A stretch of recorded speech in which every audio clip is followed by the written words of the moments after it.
Grist wedi dweud mae fi yw y ffordd, ac arglwydd i ni llawer ohono ni yma ar y ffordd honno trwy dy rasti. Ac felly o Dduw ein Tad, i ni'n dod yn llawen, i ni'n dod yn ddisgwylgar, i ni'n gofyn i ti o Dduw ein Tad i o'r i'w chlywodraethu ar ein methiannau ni, a'n gwendid ni fel pobl heno, ac ar ein gweitha ni i'n ffafrio ni. Yn gofyn i ti y bydde di'n amlygu dy bresenoldeb i ni, y bydde di'n cynorthwyo ni trwy'r ysbryd glân, ac o'r yn llyged ni mellach i weld gogoniant a hawddgarwch yr arglwydd Iesu Grist, heno ysgwylid di'n dda, a thig eir clod, y mawl, y parch a'r bri. Ni'n gofyn yn enw Iesu Grist. Amen. Ein mawl cynta ni, o cenwch fawl i'r arglwydd, y ddeiar fawr i gyd, ac am ei achawdwriaeth molienwch ef o hyd, mynegwch ei ogoniant, trad yr chafedig yw, mae'n ben goruwch y diwiau, mae'n arglwydd dynol ryw.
I ni'n darllen heno yn caniad Solomon.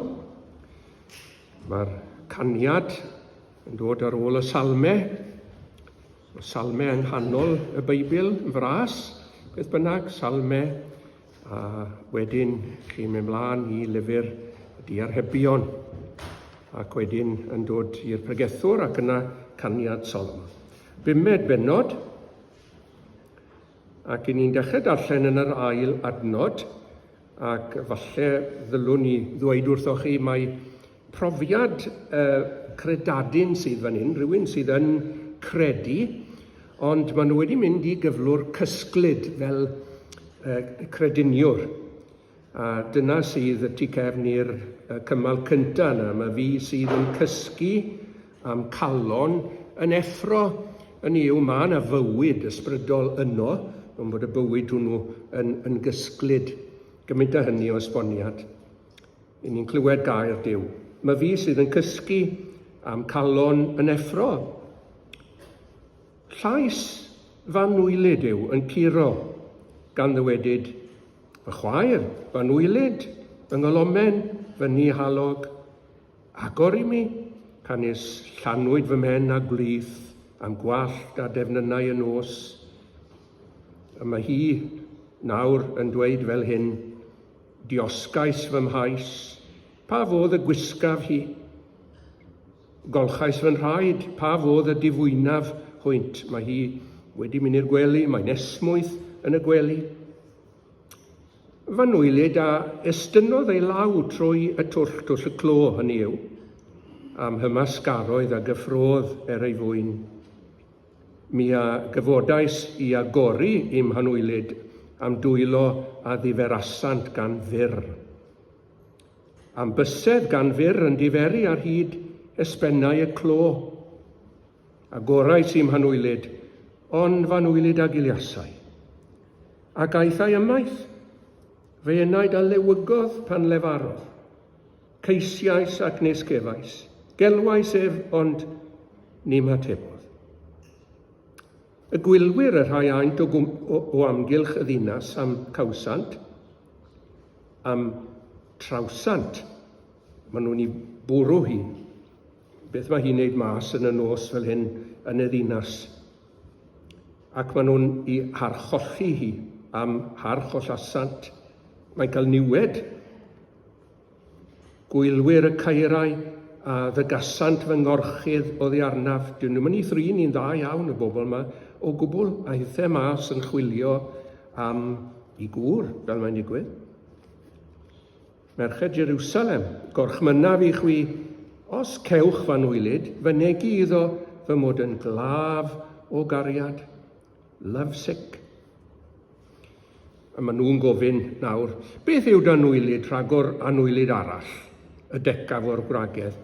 Beth yw dy anwylid rhagor anwylid arall pan orchmynnu i ni felly? Beth sy'n mor special ynglyn ag e?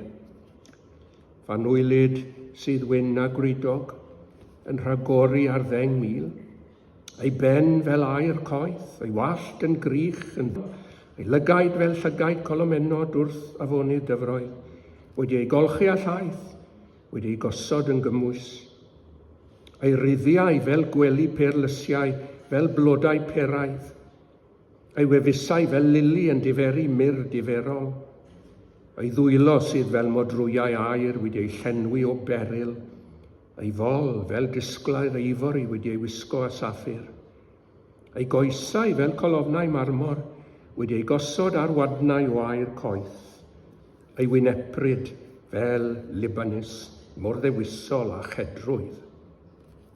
Melys odiaeth yw ei enau.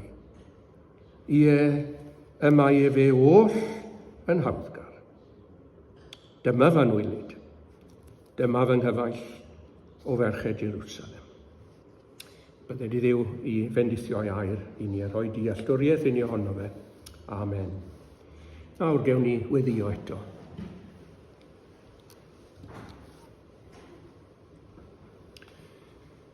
Eto Dduw ein tad i ni'n ymwybodol o'r fraint sydd yn ein gafel ni, ac i ni yn llawn diolcharwch enw eto Dduw ein tad bod ti wedi trigarhau fel y bod ni'n cael dod ynghyd yn ddiogel fan hyn i Tabernacl.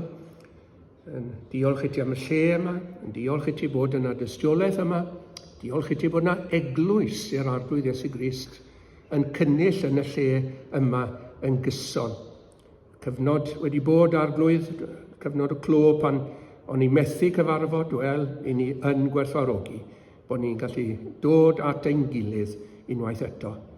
Ac i ni'n diolch i ti bod ni ynglyn â phethau mawr iawn, bod ni ynglyn â phethau tragwyddol, bod ni ynglyn â'r pethau sydd yn perthyn i'r arglwydd Iesu Grist.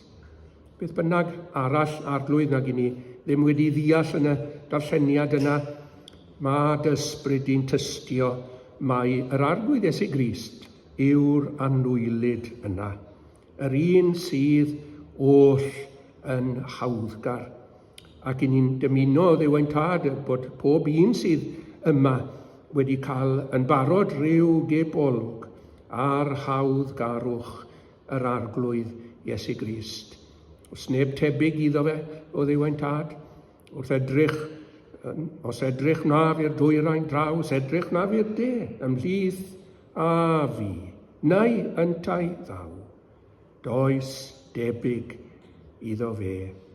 Ni'n diolch i ti bod cynifer ohono ni gallu dweud bod yr arglwydd Iesu Grist wedi'n hennill ni, wedi ennill ein serch a'n cariad ni yn ôl tuag ato fe.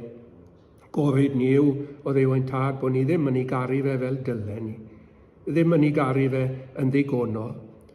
Ni yn cofio serch hynny bod Pedr wedi dweud wrth yr arglwydd Iesu Grist, ti wyddost fy mod yn dy garu di.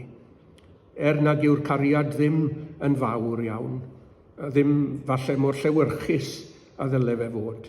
Eto i gyd arglwydd, os i ni yn y bywyd o gwbl, os i ni'n Gristnogion o gwbl, mae yna gariad yn ein calonnau ni. Ac i ni'n diolch i ti am dy gariad di yn gyntaf tuag ato ni, yn enyn ein cariad ni. Ac i ni'n diolch i ti bod ti wedi dangos yn glir dy fod ti'n caru dy bobl, wrth i ti roi dy fywyd pur i lawr drosto ni ar groes Calfaria. Cariad mwy na hwn, nid oes gan neb sef bod un yn roddi ei einioes dros ei gyfeillion. Ac arglwydd wyt ti wedi'n galw ni nawr i fod yn gyfeillion i ni. Ni oedd yn elynion i ti. Ni wedi cael yn cymodi, i ni'n diolch i ti am hynny. Ac i ni'n diolch i ti am gael cyd-gerdded gyda'r arglwydd Iesu Grist, a chytuno gyda'r arglwydd Iesu Grist, a chael cwmni a dymuno cwmni ein gwaredwr ar y daith. I ni'n gofyn i ti y bydd y cwlwm yma sydd rhyngo ni fel credinwyr ar arglwydd Iesu Grist yn tynhau fel mae'r blynyddoedd yn mynd mlaen. I ni'n gofyn i ti arglwydd y bydd na dynhau ar y cwlwm heno hyd yn oed yn yr oedfa hon, ac y byddwn ni'n nesu ato eto nes. I ni'n diolch i ti o Dduw Tad fod yn fodlon ymwneud â ni, bodlon ymwneud â ni o gwbl, mae hyn yn hynod, ond arglwydd yn dymuno'n lles ni fel yr un sydd wedi'r cyfan yn briod â ni. I ni'n diolch i ti o Dduw Tad i fod yn ffyddlon i ni. I ni'n diolch i ti i fod yn un sydd yn gofalu amdano ni. I ni'n diolch i ti i fod yn un sydd yn darparu ar ein cyfer ni. Fel mae perthynas y briodasferch a'r priodfab arglwydd yn un brydferth felly. I ni'n dymuno profi prydferthwch y berthynas yna. Ac i ni'n dymuno arglwydd y bydd y gair heno yn goleuo'r berthynas. Ac y byddwn ni'n deall ychydig yn fwy am berson yr arglwydd Iesu Grist a'i hawddgarwch e. Arglwydd ni wedi clywed coeddiadau ar y dechrau, llu ohonyn nhw, ac i ni'n diolch i ti arglwydd fod yna fywyd yn yr eglwys, ac bod yna bethau i'w gwneud, bod yna wasanaeth i'w roi, ac i ni yn dwy'n gerddefron di nawr arglwydd y gwasanaethau yn yr ysgolion.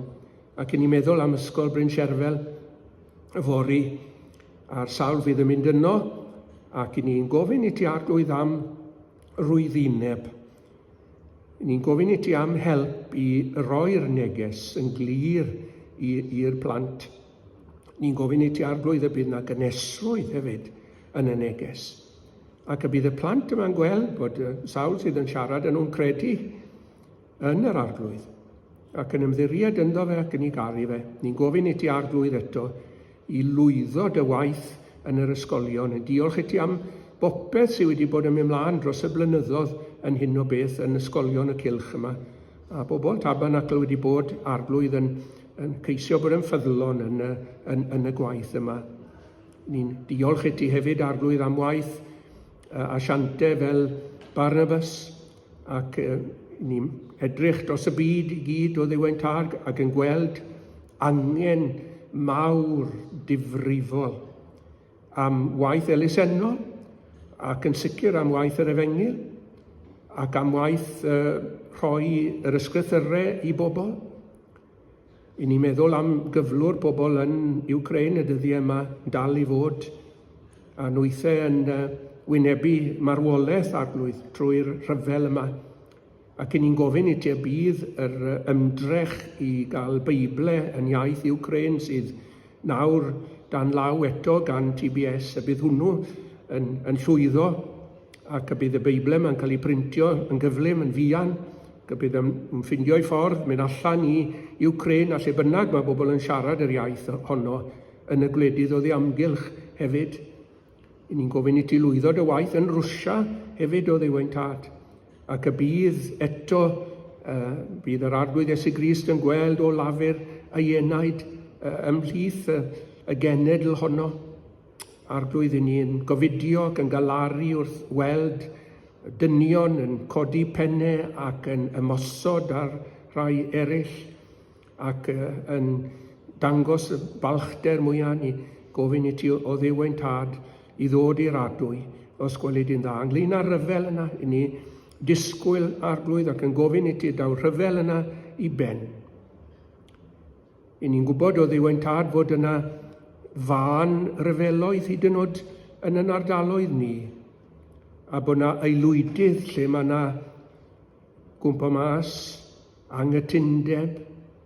Ac ni'n gofyn i ti o Dduw ein Tad y bydd dy efengil di'n cael ei ffordd.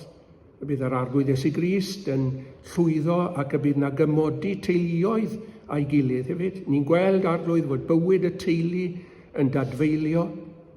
Ni'n gofidio am hyn o Dduw ein Tad ac yn gofyn i ti eto bydd dy ysbryd glân di yn cael ei dywallt ac y bydd yna waith o'r newydd yn dechrau, y bydd yna adfywiad ac ymweliad. Ni'n cofio nhw'n dweud o Dduw ein Tad, yn darllen am blant yn dweud yn ystod diwygiad 1904 yn Rhos yn y Gogledd, bod Iesu Grist wedi dod i fyw i Rhos nawr. Ac Arglwydd i ni mor bell o hynny ar hyn o bryd. Ni'n gofyn i ti felly, Arglwydd, i rwygo'r nefoedd ac ar i ti i ddisgyn. I ni yn gweld o Dduw ein Tad mae nid y byd yn gyntaf sydd angen dy lan ysbryd i, ond ni dy bobl di sydd fel y siwlameus yna yn gallu bod yn gysglyd iawn ar brydiau. Dim llawer o fywyd yno ni, ddim llawer o go yndo ni o Dduw ein Tad. Ac mor gyflym gallwn ni ddisgyn i gyflwr Laodiceaidd. Ni yn gofyn i ti o Dduw ein Tad y cawn ni ryw gipolwg ar yr Arglwydd Iesu Grist fydd yn deffro ni ac y byddwn ni'n ei werthfawrogi fe o'r newydd. Clyw ein gweddi heno ac helpa ni, Arglwydd, wrth y bwrdd hefyd i gofio yn grediniol ac yn gynnes ac yn annwyl am ein harglwydd a'i aberth mawr drosto ni. Ni'n cyflwyno'n hunain i'r sylw di felly ac yn gofyn i ti faddau yn beiau ni yn enw ac yn haeddiant Iesu Grist. Amen. Ni ganu eto te gyda'n gilydd. Arglwydd tyrd a llefara di wrth i'n geisio bara dy sanctaidd air. Planar gwir yn ein calonnau yn ddwfn traws newidiau ni ar dy ddelw.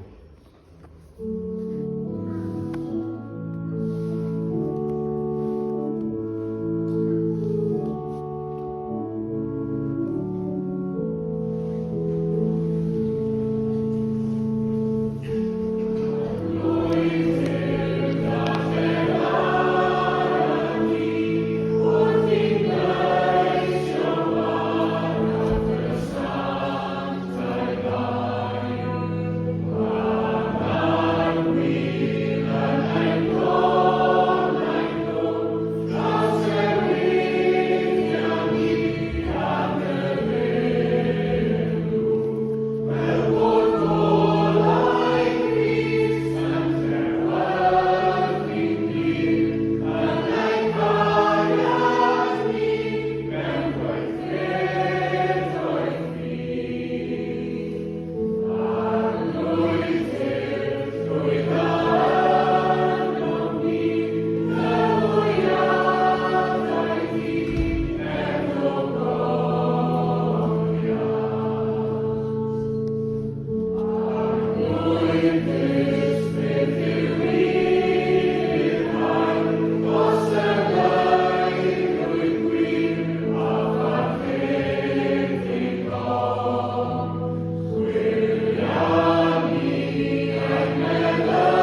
Wel, wi eisiau dwy'n y sylw garedig chi heno te at eiriau yn yr adnod ola yn y bumed benod o'r caniad. Chi'n gwybod beth sydd yn digwydd fan hyn nawr? Mae'r Siwlameus yma, mae wedi disgrifio Solomon, mae wedi golli fe dros dro, ac mae'n disgrifio fe i'r bobl sydd yn holi. Siwt i niw eich gŵr, mae'n briod ag erbyn hyn, siwt i niw te. Ac mae hi wedi i ddisgrifio fe o'i gorri niw sawdl, ac mae'n dod i'r casgliad ar y diwedd, casgliad hyfryd yma, yma fe oll yn hawddgar. He is altogether lovely. Gogoniant y llyfr yma, wrth gwrs, yw i fod e'n dangos Crist a'i eglwys neu'r credadun unigol. Ac yn dangos i ni beth yw hanfod Cristnogaeth mewn gwirionedd. Wyddwch chi, yr holl gapela sydd wedi bod yng Nghymru dros y blynyddoedd, mae hwnnw'n cilio erbyn hyn. Wrth gwrs, mae yna annialltwriaeth dybryd yn dal i fod ynglŷn â beth yw Cristnogaeth mewn gwirionedd. Rhai bobl yn meddwl, wel, mae mater o egwyddorion, principles, yw Cristnogaeth, a chi'n trio byw wrth yr egwyddorion yna. Mater o ymddygiad wedyn yw Cristnogaeth. Chi wedi clywed falle bobl yn dweud, you haven't got to go to chapel to be a Christian. A beth maen nhw'n cyfeirio ato fe yw ffordd i chi'n byw. Chi wedi fyw yn onest ac yn deudi ac yn y blaen, ac chi'n Gristion wedyn. Mater o ddefodau yw Cristnogaeth i rhai bobl eraill, uchel eglwyswyr, sy'n lot am lot o ddim byd arall, dim ond bod chi'n dod at y bwrdd, neu at yr allor fel maen nhw yn ei alw fe, bod chi'n cael dŵr bedydd wedi rhoi ar eich talcen chi gan y dyn cymwys sydd wedi neilltuo ar gyfer y gwaith, a mae'r defodau yma yn holl bwysig. Nhw yw hanfod, dyna beth yw Cristnogaeth. Mae bobl eraill wedyn, wrth gwrs, yn meddwl mai rhywbeth emosiynol yw Cristnogaeth, rhyw deimlad, rhyw tingl i chi'n gael pan bod chi'n canu rhywbeth arbennig, neu chi'n clywed rhyw fiwsig, organ, falle, a chi yn Westminster Abbey, ac mae yna awyrgylch. Ac mae hwnnw'n cyffwrdd a rhyw dant yno chi, yn deffroi rhyw emosiwn ac ymateb emosiynol. A mae bobl eraill wedyn mwy cerebral, na mater o gred yw Cristnogaeth, pethau i'w credu, i'w deall a'i credu nhw gyda'ch pen. Nawr, mae yna ystyr, wrth gwrs, bod mae yna wirionedd yn y pethau yma i gyd wedi nodi i chi. Mae yna'r ffasiwn beth a egwyddorion Cristnogol, wrth gwrs, ag ymddygiad Cristnogol, a defodau. Dyn ni ddim fod i osgoi y ddefod hon. Mae Iesu Grist yn dweud wrthon ni, gwnewch hyn, coffa amdanaf. Ac felly, ar un ystyr, mae'n ddefod, ond nid defod wag yw i. Ond mae yna ddefodau, mae yna fedydd, mae yna dderbyn aelodau, mae yna fwrdd yr arglwydd, ac yn sicr mae yna bethau i'w credu, yn sicr. Ond wyddwch chi, dyn ni ddim wedi dod at galon Cristnogaeth wrth ddweud y pethau yna. Fe ddwedodd Martin Luther, a dwi'n meddwl i fod yn hollol gywir, mae mater o berthynas yw Cristnogaeth, yn ei hanfod. Dyna beth yw'r craidd, y cyfan i gyd. Ac oedd ei roi yn hyfryd ac yn syml fe, yr arglwydd Iesu Grist, y Duw ddyn, fe, a fi. Sgwn i os na berthynas fel yna gyda chi. Rhyngthoch chi ar arglwydd Iesu Grist. Wrth gwrs, dyw e ddim yno yn naturiol. Dyn ni ddim mewn perthynas felly gyda'r arglwydd Iesu Grist. Ond mae llawer ohono ni yn gallu tystio trwy ras i ni wedi dod i berthynas gyda'r arglwydd Iesu Grist, trwy y difeirwch a ffydd trwy waith hynod yr ysbryd glân yn gennym ni o'r newydd, gwaith gorywch naturiol, roi natur newydd i ni. Ac i ni wedi dod i berthynas gyda'r arglwydd Iesu Grist. Mae yn berthynas real. Ac ym mhob perthynas real, mae yna drai allanw. Mae yna drai allanw yn eich perthynas chi gyda'ch gilydd. Yn bell waith, ych chi'n cynnesu at eich gilydd. Yn bell waith, gweitha'r modd. Mae yna bellhau yn gallu digwydd yn bell waith. Yn does e? Mae'n wir mewn priodas. Yn bell waith, mae'r berthynas yn gynesach na'i gilydd. Ac ar brydiau, mae falle yn oerach na dylai hi fod ar brydiau. A dyna sydd fan hyn yn y caniad gyda ni. Mae'r Siwlameus yma, mae mewn perthynas a Solomon. Mae yna gyfnod o ganlyn wedi bod, fel bydden nhw'n dweud yn y gogledd. Dwi'n meddwl bod gyda ni dermaddas yn y de, mynd mas gyda rhywun. Mewn perthynas yn golygu priodi. Mae hwnna wedi digwydd fan hyn yn y caniad, ac mae'n groten syml, wladaidd, gyffredin iawn, ond mae hi wedi dod i berthynas gyda Solomon, y mwyaf ysblenydd o holl frenhinoedd yr Hen Testament. So, mae'n match rhyfedd iawn, ac mae'n dangoseg i chi o'r match sy'n ryngon ni ar arglwydd Iesu Grist, beth i ni llwch a llawr i ni. Ac eto i ni wedi dod i'r berthynas mwyaf rhyfedd yma gyda brenin y brenhinoedd, yr arglwydd Iesu Grist, perthynas yn seiliedig ar gariad, wrth gwrs, yw e, ac ar ei gariad aberthol e. Nawr, yn naturiol, mae eisiau bod gyda hi fan hyn. Dwi'n meddwl bod lle mae wedi bod, falle bod wedi bod mas, mae wedi bod ar fusnes, mae bywyd brenin yn brysur yn diwedd. Ond mae e'n dod i noson i'w ystafell hi, a chwarae teg, mae e'n fonheddig iawn, mae'n cnocio, ac mae hi wedi mynd i'r gwely fel o'n i'n esbonio i chi. Ac mae rhwng cwsg ag effro, ac i chi a fi yn gwybod am y cyflwr yna, lle chi ddim yn esmwyth yn y gwely, a chi ddim eisiau cael eich disturbo o gwbl mas o'r esmwythdra yna yn y gwely. Ac fel Cristnogion, chi'n bod, mae'n hawdd iawn i ni i ddisgyn i gyflwr hanner cysglyd fel yna. Mae yna ddisgrifiad ar swydus ono fe yn llyfr datguddiad, eglwys Laodicea, fel yna oedd yr eglwys, wedi mynd yn glaiar, wedi mynd yn ddifater. O ddim eisiau dim byd arni ddi, oedd hi'n iawn.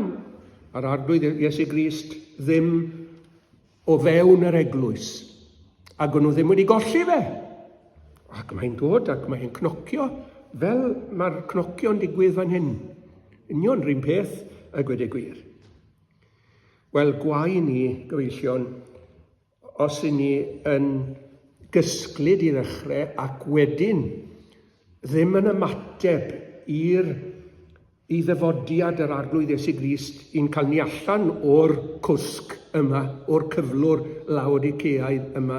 Mae'n dod ac mae'n rhoi i fus drwy dwll y clo, ond wedi ddi weld rhywfaint ono fe, dim ond i fysedd mewn gwirionedd, mae yna rhywbeth bach yn deffro yn ddi, ac mae'n codi, ac mae'n mynd i agor y drws, ond mae e wedi mynd. Nawr, wi eisiau esbonio i chi pam. Be sydd yn digwydd fan hyn yw, falle i ddweud yn Saesneg yn well wrthoch chi, tactical withdrawal. Na be sydd yn digwydd. Yr arglwydd yn pellhau fel yn bod ni'n synwyro beth i ni wedi golli mewn gwirionedd, ac yn i ddymuno fe drachefn, ac yn ei geisio fe. Ond mae yna rhywbeth eithriadol o hyfryd yn dod allan o'r sefyllfa yma, a hynny yw'r i disgrifiad hi o'r un y mae wedi ei golli. Dim ond dros dro mae wedi golli fe, wrth gwrs. Ac mae'n dangos, mae'n ei nabod e'n dda, achos mae'n gallu disgrifio fe yn fanwl yn diwy. Pob rhan ohono fe. Mae wedi cymryd yr wybodaeth yma i fewn amdano fe, yn dyw. Ac mae'n gallu dweud wrth y sawl sydd yn holi siwt i ni yn hollol mewn gwirionedd. Ac ar ôl i ddisgrifio fe wedyn, mae'n dod i'r casgliad fel petai. Mae'n summing up ar y diwedd yn dos e. Y mae fe oll yn hawddgar, meddai. He's all together lovely. A dyma ddyfarniad y Cristion mewn gwirionedd o'r arglwydd Iesu Grist, i chi'n gweld. O ran y byd, pan bod ni yn y byd yn hunain, does a ddim pryd na thegwch yn yr arglwydd Iesu Grist fel y dymunem ef o gwbl. Ond wedyn i ddod i'r bywyd, wedyn i ddod yn Gristnogion, wedyn i ddod i nabod e, pryd hynny ni'n dechrau i werthfawrog i fe. Dechrau gweld pa mor fendigedig yw e, pa mor hawddgar yw e mewn gwirionedd, mewn rhagori ar 10,000, ac mae wedi'n ennill ni a'i gariad tragwyddol. Ac sgwn ni nawr fedrith pob un ohono ni yma heno gytuno gyda beth mae hon yn dweud am Iesu Grist yn y diwedd.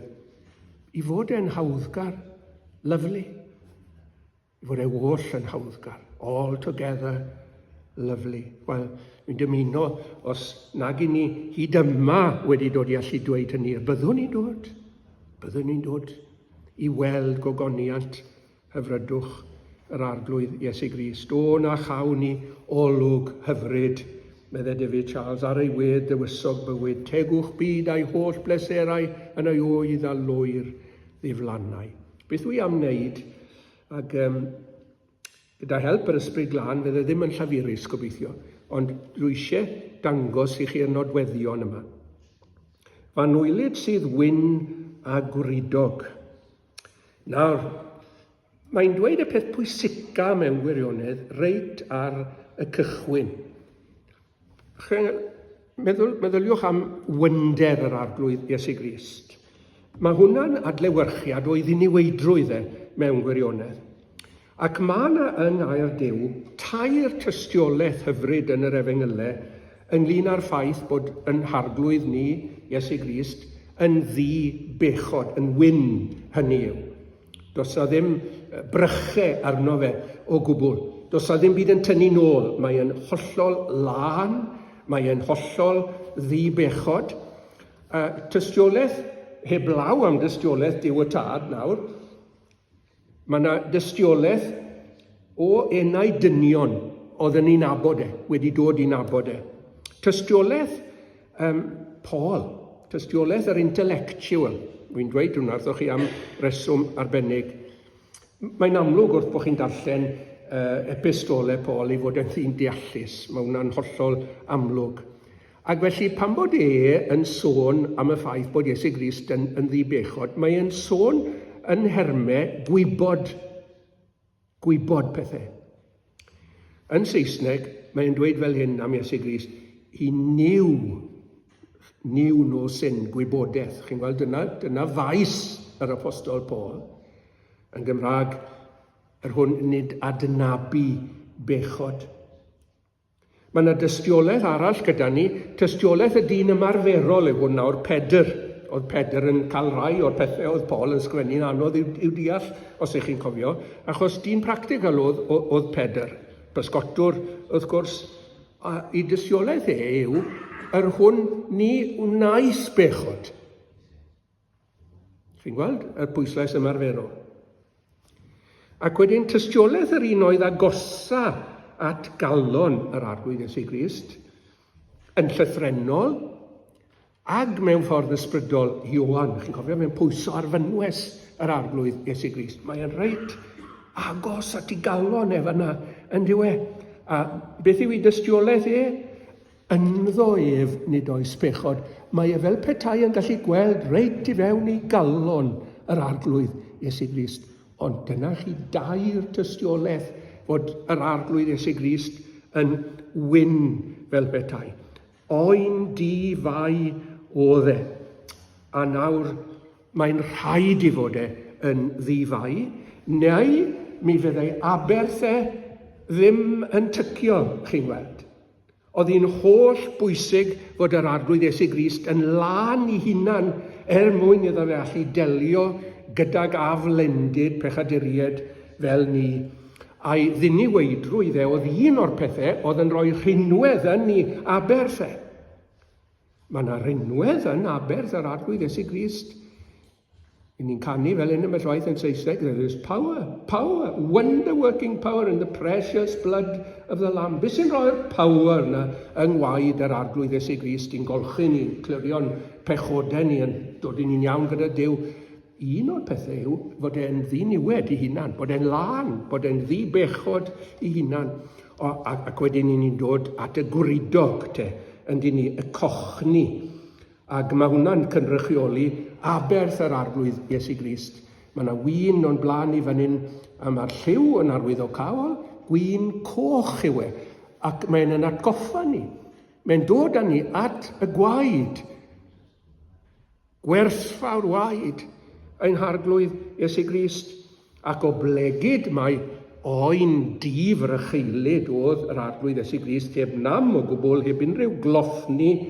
Mae'r gwad yna yn effeithiol, gadewch I fi ddweud wrthoch chi rhai o'r pethau, y llwyddodd yr arglwydd Iesu Grist i'w gwneud ar groes Calfaria, wyt ddim yn hoff o'r crucifixes yma o gwbl chi'n gwybod. Mae'n dangos un diamadferth. O ddim yn gallu gwneud dim byd. Yr arglwydd Iesu Grist yn gweithio ar groes Calfaria. Climax I waith ar groes Calfaria. Beth oedd e'n neud? Oedd e'n dehyddo'r tad, oedd e'n heddychu'r tad trwy I aberth. Oedd e'n golchi pechaduriaid yn wynach na'r eira. Oedd e'n prynu ni o gaethiwed pechod a'r diafol a'r ddeddf. Oedd e'n cymodi ni. Oedd e'n amddiffyn ni rhag y llyd a fydd. Oedd e'n cyfiawnhau ni. Fel bod modd iddo fe'n cyflwyno ni'n sanctaidd ac yn ddifeus ac yn orfoleddus ger bron y tad gyda gorfoledd mawr. Oedd e'n dod â perffeithrwydd yn y diwedd I ni trwy'r hyn wnaeth yn dod â rhai oedd ymhell yn agos. Dyma jyst rhai o'r pethau oedd yn digwydd ar groes Calfaria. Ac pan bod ni'n meddwl am y gwaed felly, I fywyd e'n cael ei roi lawr mewn marwolaeth. Mae yna content heleth yn os. Beth nath yr arglwydd Iesu Grist trwy roi I fywyd pyr I lawr drosto ni. Gwyn a gwridog, white and ruddy. Oedd rhaid bod e'n wyn. Fel bod yr gwaed yn effeithiol ac yn tycio drosto ni. Ei ben fel air coeth, a'i wallt yn grych yn ddi fel y fran. Sôn fan hyn am yr arglwydd Iesu Grist fel pen. Mae'n ben mewn sawl ffordd, chi'n gweld? Mae'n ben dros y bydysawd I gyd yn rhinwedd y ffaith bod e'n dduw y mab. Ac mae popeth yn cydweithio yn yr bydysawd mawr yma o blegyd bod yr arglwydd Iesu Grist yn ben sydd yn cadw trefn ar bopeth. Ac felly, fellwn ni ddibynnu'n gallwn ni bod dydd yn dilyn nos a bod y tymhorau'n dod yn ei tro dydd I ddydd a dreith am adrodd, nos I nos a ddengys wybodaeth. Mae'r cyfan yn dangos mor fawr yw Duw. Mae'r cyfan yn dangos mor drefnus yw'r arglwydd Iesu Grist fel pen ar y cyfan I gyd. Ond mae'n ben mewn ffordd arall hefyd. Mae'n ben ar yr eglwys. Ac mae'n ben dros bob peth tu fas i'r eglwys, mwyn yr eglwys. Gai roi eglurau bach I chi o hyn nawr te. Lot o'noch chi wedi bod yn Bryn y Groes, mae'n debyg. Mae'n bod chi yn ymwybodol o'r hanes fel dath Bryn y Groes I afel y mudiad.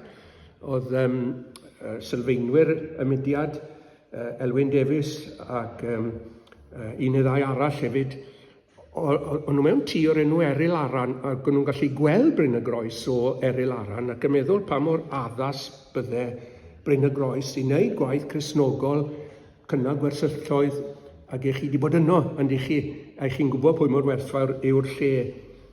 Oedd yna wraig bia'r lle, Mrs Johnson, Oedd hi wedi bod yn cynnal ysgol ddawns yn y lle, ond oedd hi eisiau gwerthu. Ac oedd yna bobl eisiau prynu hefyd. Oedd yna, o'n nhw'n adeiladu argau Tryweryn ar y pryd, ac oedd yna weithwyr ac yn y blaen, ac cwmnioedd eisiau pencadlys ac ati. Ond oedd Elwyn Davies a'i lygad ar Bryn y Groes. Ac wedi bod yn siarad ar wraig yma. Ac fe benderfynodd hi werthu Bryn y Groes, lle gallai fod wedi cael mwy o arian wrth bobl eraill. Fe benderfynodd werthu i'r mudiad. Nawr, yn ôl pob sôn, oedd hi ddim yn Gristion ailanedig. Ac eto i gyd, oedd hi wedi darllen bore arbennig hwnnw yn y Times. Yna adnod, dwi'n meddwl bod ydy'r Times yn dal i gyhoeddi adnod bob dydd, ond ar yr adeg honno, oedd adnod yn ymddangos ar y Times. Ac dwi'n meddwl mai adnod o lyfr Diarhebion ynglyn â'r wraig rinweddol. Hi a egir ei llaw i'r clawd, mae'n agor ei llaw i'r clawd, ac oedd Elwyn Davies ar ran y mudiad yn clawd ar y pryd. Ac a estyn ei dwylo i'r anghennus. Ac oedd hi wedi cael argraff. Oedd hi fod i werthu ar sail yr adnod yna i Elwyn Davies ac i fudiad Efengyledd Cymru. Mae hwnna jyst yn dangos i chi fel mae'r Arglwydd Iesu Grist yn reoli bobl sydd ddim yn Gristnogion. Rhai bobl aniwiol iawn chi'n cael yn yr Hen Testament, Cyrus er enghraifft. Ac mae'r Arglwydd Iesu Grist yn codi'r dyn yma ac mae'n rhoi'r dyfarniad, mae'r Iddewon fod i fynd nôl i Jerusalem i ail-adeiladu'r deml ac i ail-adeiladu'r Meria, sefydlu'r ddeddf eto, fel bod y genedl yn cadw ynghyd, fel bod yr Arglwydd Iesu Grist yn cael ei eni yn ôl y proffwydoliaethau o Bethlehem, Jiwda. Chi'n gweld, mae'r cyfan yn cydweithio achos mae yna ben dros bob peth mwyn yr eglwys. Just un hanesyn bach arall i chi, bydd rhaid i fi symud ymlaen yn gyflym yn bydde. Oedd na ddyn yn pregethu mewn pwlpit, ddyle fe ddim bod yn pregethu o gwbl. Oedd e'n pregethu celwydd, oedd e'n pregethu pethau cableddus. Ac oedd na ddyn yn eistedd, le chi'n eistedd yn gwrando ar y dyn yma. Ac oedd e ddim yn Gristion, y sawl oedd yn gwrando. A medde'r pregethwr yn llawn hyder i gyd ynglyn â'r Arglwydd Iesu Grist ar fynydd y gweddnewidiad. Oedd dim byd gorywch naturiol wedi digwydd o gwbl, medda fe. Oedd e'n sefyll yn erbyn yr haul y machlyd, a dyna oedd ei gyfri am y ffaith bod y goleuni yma wedi dod a gallai mor bell a dweud hyn, cofiwch. Meddyliwch am y dyn yn gweud y fath beth. Petai'r Arglwydd Iesu Grist wedi bod yn ysgrifennu dyddiadur, bydde fe wedi dod i lawr, dim byd arbennig wedi digwydd heddi. Ar ddiwrnod y gweddnewidiad, cofiwch. Nawr, oedd y dyn ma'n gwrando ar y rwtsh yma, cableddus yma. Ac dyma fe'n dechrau siglo ni set. A wraig yn edrych yna fe, a gofyn iddo fe, "Are you ill?" Medde, "What's the matter? Are you ill?" "I'm not ill." Oedd e wedi cael ei gythruddo i'w wraidd gan y celwydd yma, ac oedd e wedi cael ei argyhoeddi gan yr Ysbryd Glân ar un pryd fod beth oedd yn y gair yn wir, bod yr Arglwydd Iesu Grist wedi cael ei draws newid ar fynydd y gweddnewidiad, wedi cael ei weddnewid a'i fod yn wir, yn ogoneddus, ac fe gafodd droedigeth. Nawr, meddyliwch am yr Arglwydd Iesu Grist yn defnyddio dyn oedd yn pregethu celwydd, ond yma i chi ben mawr. Yr eglwys yn gwneud pethau ryfedd. A wyddwch chi, mae wallt yn ddi fel y frân, mae hwnna'n golygu bod e heb heneiddio, a mae eisiau ni edrych eto, gyfeillion, i gyfeiriad yr Arglwydd Iesu Grist, i wneud pethau hynod ac i'n ffafrio ni mewn ffordd hynod o blegyd i fod yn wir yn ben goruwch bob peth i'r eglwys. Mae lyged wedyn fel llyged colomenod wrth afonydd dyfroedd, wedi'i golchi a llaeth wedi'i gosod yn gymwys. Llyged mwyn, llyged caredig. Mae'r golomen, chi'n gweld, yn symbol o heddwch.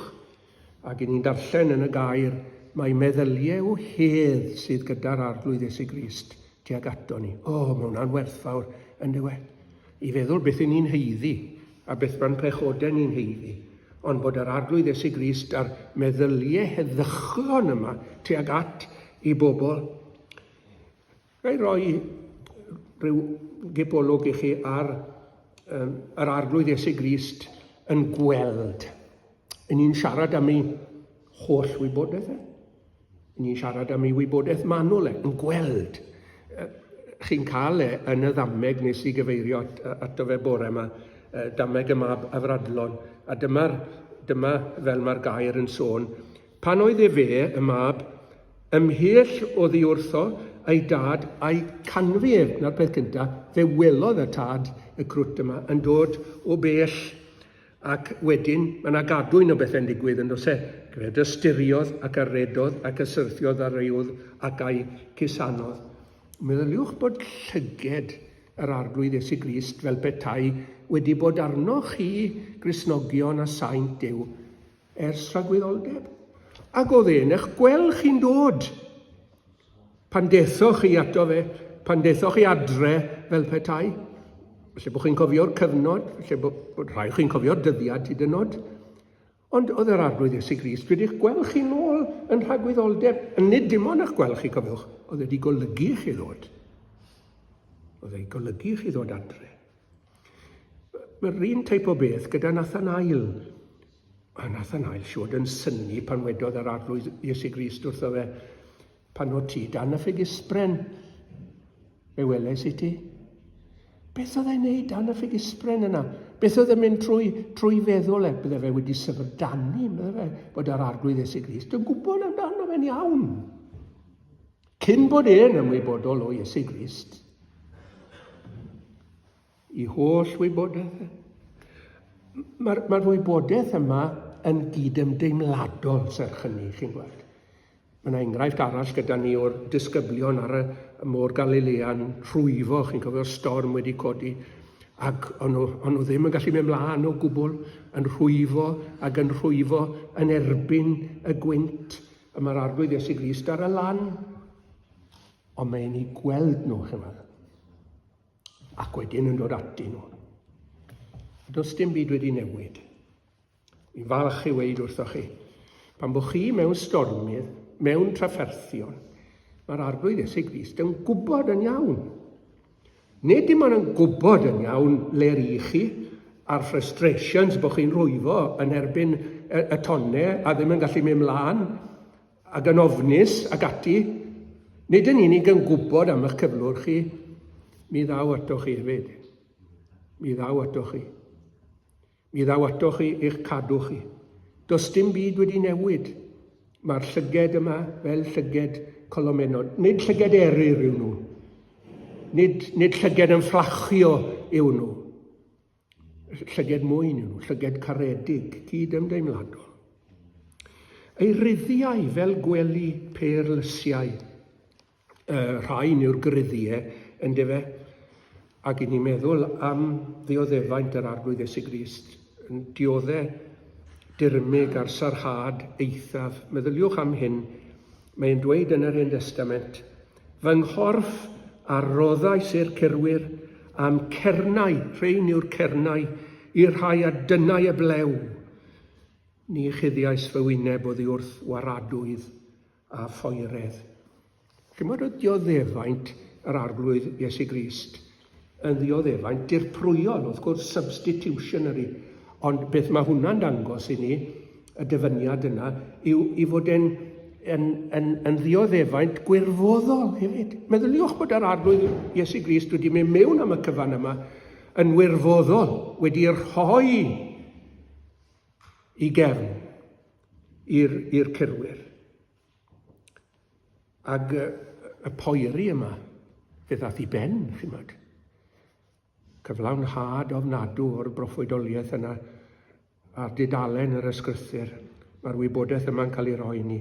Yna y poerasant yn ei wyneb ac a'i cernod iasant. Nawr, mae llygredigaeth a bryntni gwarthus pechod yn enyn dirmig mewn gwirionedd yn diwedd. Wel, welwch chi'r arglwydd Iesu Grist yn sefyll fel dirprwy yn ein lle ni, yn wirfoddol ac yn cael ei drin yn waradwyddus, fel mae pechod yn heiddi cael ei drin. Cof am yr wyneb siriol, y poerwyd arno'n wir, cof am y cefen gwerthfawr lle'r arddwyd cwysau hir. Ond mae yna ber arogl yn y dioddefaint yma. Per arogl i Dduw a per arogl i ni y saint yn ose. Dewch at i'w efusau fe. I'w efusau fe lili yn diferu myr diferol. Oedd y myr yma yn iachusol. Dyna'r rhinwedd oedd ynddo fe. A cyfeiriad sydd fan hyn at leferydd yr arglwydd Iesu Grist. Ac fel lefarodd mewn sawl ffordd ynddo fe mewn gwirionedd, fe nath ddatganiadau mawr. Mae un o'n nhw fan hyn yn hyfryd yn y caniad, i chi'n gwybod amdano fe, Rosyn, Saron a Lili'r Dyffrynoedd, y dwy fi. Cerwch i'r Testament Newydd wedyn, mae yna ddatganiadau, mae fi yw yn dosau. Mae fi yw y ffordd, mae fi yw'r gwirionedd, mae fi yw'r bywyd, mae fi yw'r drws ac yn y blaen. Mae yna rhywbeth hyfryd iawn yn y datganiadau yma, lle mae'r arglwydd Iesu Grist yn tynnu'n sylw ni ato fe'i hunan. A dyna sydd eisiau wneud, chi'n gweld, ni'n ddrwg dybus o bobl sydd eisiau tynnu sylw at nhw hunan, ydy ni'n ddrwg dybus iawn o hwnna. Sy'n eisiau ni fod yn ddrwg dybus o gwbl, mae'n gwneud ffefr fawr iawn â ni, trwy ddweud, mae fi yw Ros. Drychwch arna i.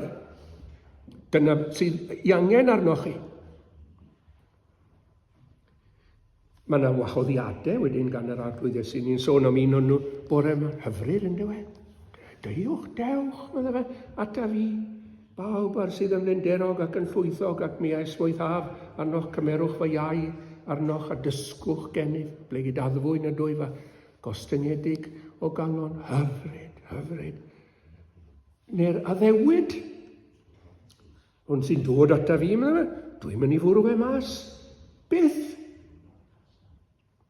Mae yna rybyddion, sneb yn nhw'r at y tad o'n tro o fi. Mae yna wynfydau. Gwyn Dyfidi, medda fe, oedd Simon Pedr wedi cyffesu, tiw y Crist, mab y Duw byw. Medda'r arglwydd Iesu Grist nôl wrtho fe, Gwyn Dyfidi, blessed art thou. Gwyn Dyfidi, Simon mab Jona, nid cig a gwaed ac iddiodd hynny ti, ond fy nhad sydd yn y nef. O'n i'n gryndo ar ddyn yn siarad diwrnod o blaen, ac oedd e'n gweud am ei weinidog, oedd yn cymell i gynulleidfa i gael Beibl bach iddyn nhw hunain. Chi'n gwybod beth oedd e'n golygu wrth hynny? Bod na rhyw ddywediad, rhyw adnod, rhyw gymal, rhyw addewid, rhyw rybydd, rhyw wahoddiad, yn dod yn special i chi o enau yr arglwydd Iesu Grist. Chi'n ei casglad o'r ein, ac mae gyda chi'ch Beibl bach eich hunan. Beth amdani? Os na NB yn ymyl y ddalen gyda chi yn eich Beiblau, os na rhywbeth wedi danlinellu i chi, os na rhywbeth wedi cael ei roi i chi, falle bod y dyddiad gyda chi yn eich Beibl hefyd, ryw air, ac eich chi'n ei gofio fe, mi gofio hi tra byddai fel ges i air gan yr arglwydd mewn amgylchiadau hynod iawn eto. O'n i'n ymweld â gwraig oedd afiechyd meddwl difrifol arni ddi. Oedd hi yn Gristion, afiechyd meddwl difrifol yn y psychiatric unit yn Gyfyrddin. Oedd hi'n aelod yn yr eglwys dy fi yn Gyfyrddin. Ac oedd hi gŵr hi gydau, a meneddgar iawn yn eistedd gydau.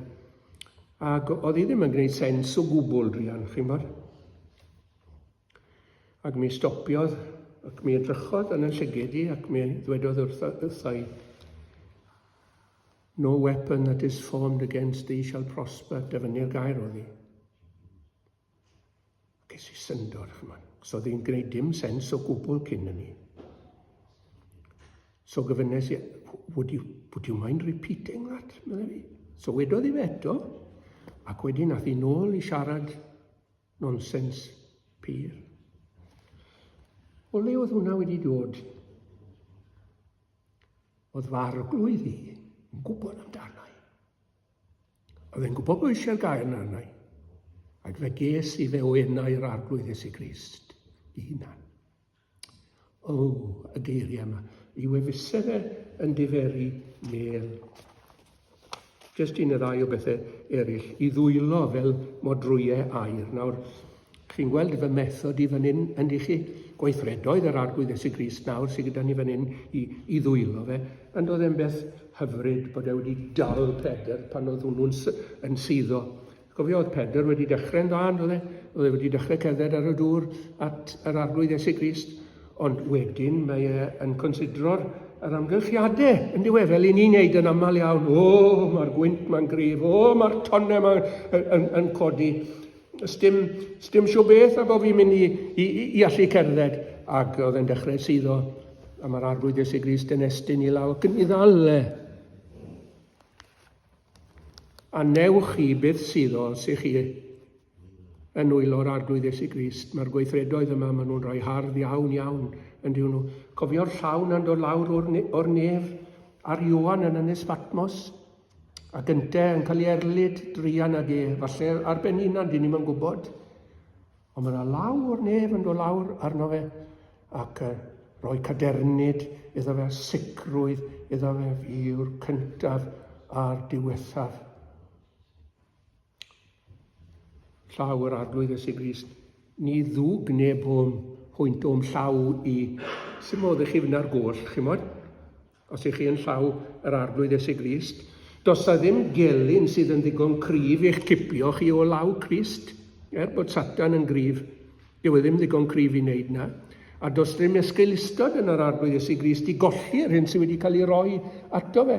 A dyw e ddim yn gadael yn ffolineb ni hyd yn oed i drechu i lawe sydd yn dal ni. Mae folau fel disglau'r eifori wedi wisgo a saffir. Chi weld y darlun fan hyn. Chi'n gwybod rhywbeth am paffio, bocso? Dwi'n gwybod braidd ddim byd, ond wy'n gwybod hyn. Maen nhw'n cynnig ambell waith fel gwobor i'r pencampwr, rhyw felt mawr yn dyn nhw Gregis Lonsdale belt yn rhywbeth. Mae yna cyfeiriad at rhywbeth fel yna sydd fan hyn. Dan y belt yma mae'r bol a'r ymysgaroedd. Nawr, mae'n taro'n od i ni, wy'n gwybod, ond mae yna gymal fel hyn yn yr ysgrythyr, chi'n gweld, ymysgaroedd tosturiaethau, the bowels of mercies. Pam cyfeirio at bowels, pam cyfeirio at ymysgaroedd? Fan hyn i ni'n tymlo bethau. Yndy fe? Stumog i'n troi, meddwl ni. Chi'n yn synhwyro wedyn bod yr arglwydd Iesu Grist hefyd yn tosturio. O'n i'n eistedd mewn lle bach yn Gyfyrddin mas yn yr awyr agored yn cael paned o de ffrindiau Cresnogol gyda fi. Sylwes i bod yng nghyfaill i yn dechrau wylo. Ni'n sylwi bod dagren i ligyd e. Sy'n bod, Jeff, meddwl fi, fe? Drychwch ar ein. Fel defaid, heb ganfynt figau.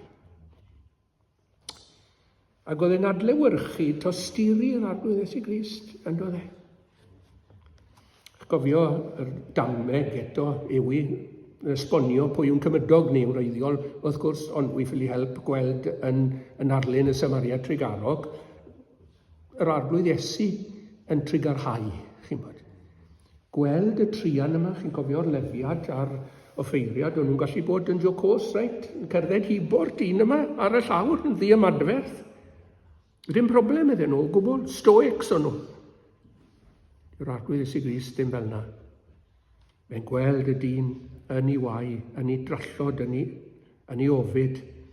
Fe'n mynd ato fe, reit i lle mae e. Ac mae e yn ei drin enw e. Olew a gwyn yn cael ei dywallt i'r clwyfau yma.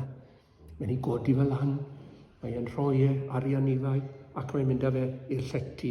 Mae'r cyfan yn deillio o'i dosturi fe, yn dyw e.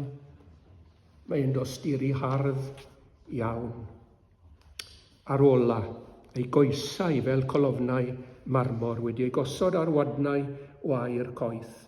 Eisiau mynd â chi nawr wrth orffen i Dundee am funed yn yr Alban, lle oedd Robert Murray McChain, dyn mawr, yn weinidog 4eg ganrif ar 15. Ac fe sy'n rhoi hanes bachgen bach i ni, James Lang. Ac fe gollodd James i fam pan oedd yn 8, ond oedd chwaer ddiwiol gydag e, cafodd lot o ddylanwad arno fe. Daeth e dan ar gyhoeddiad trwm hyd yn oed yn blentyn bach, ac fe ddaeth ei geisio'r arglwydd yn dair iawn. Oedd eisiau dod yn Gristion, oedd eisiau Iesu Grist, oedd eisiau maddeuant. Ac fe ddaeth o farwolaeth i fywyd, ond doedd e ddim yn blentyn iach. Ac oedd McChain, fel gweinidog ffyddlon wrth gwrs, yn ymweld ag e bob dydd yn ystod i salwch ola, ac yn siarad ag e o'r ysgrythur. McChain yn dwlu ar y caniad, fel y dwi, ac dyma fe'n siarad â Jamie bach o'r caniad. Bob dydd oedd e'n dweud rhywbeth wrtho fe am Iesu Grist o ganiad Solomon. Ac dyma fe yn sôn am y darn yma yn y 5 bennod. His legs are like pillars of marble set upon sockets of gold. Ac mae Chain wedyn, wrth gwrs, trwy hynny, yn dysgu James am nerth anfeidrol yr arglwydd Iesu Grist. Nerth yma. Darlun sydd gyda ni o'r coesau cryf yma, cadarn yma. So, diwrnod ar ôl ni, dyma McChain yn dod i weld Jamie eto, gofyn iddo fe, siwr wyt ti, Jamie? Atebodd e ddim o'r cwestiwn hynny, ond dyma beth wedodd e. I'm glad you told me that about Jesus' legs being like pillars of marble. For now I know that he's able to carry me and all my sins.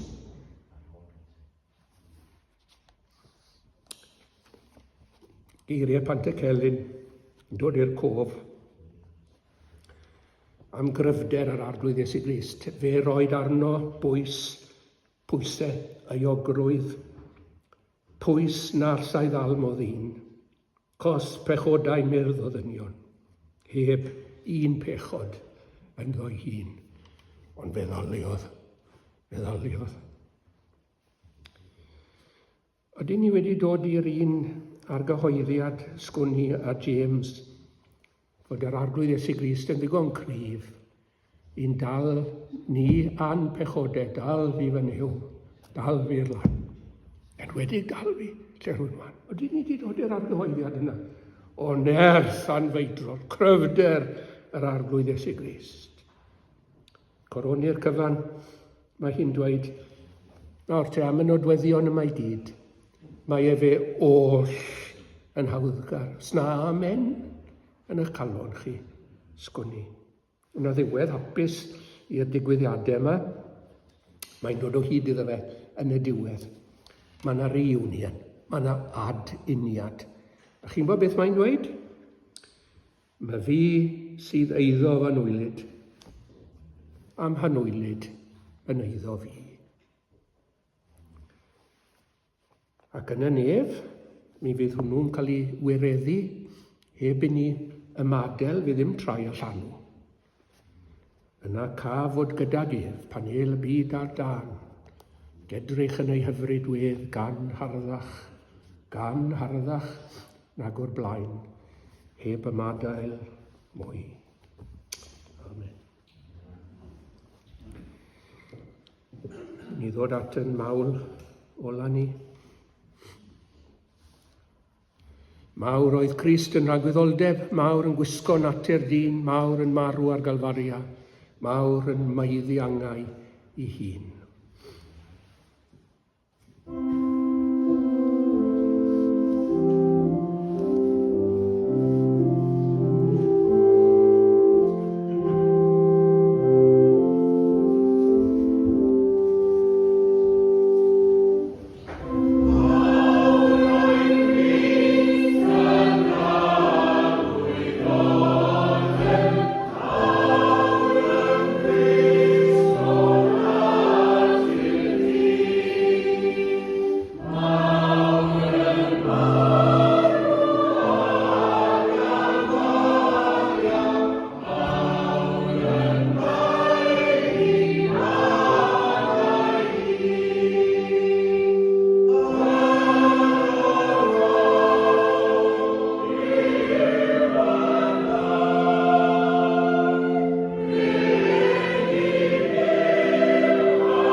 Amen.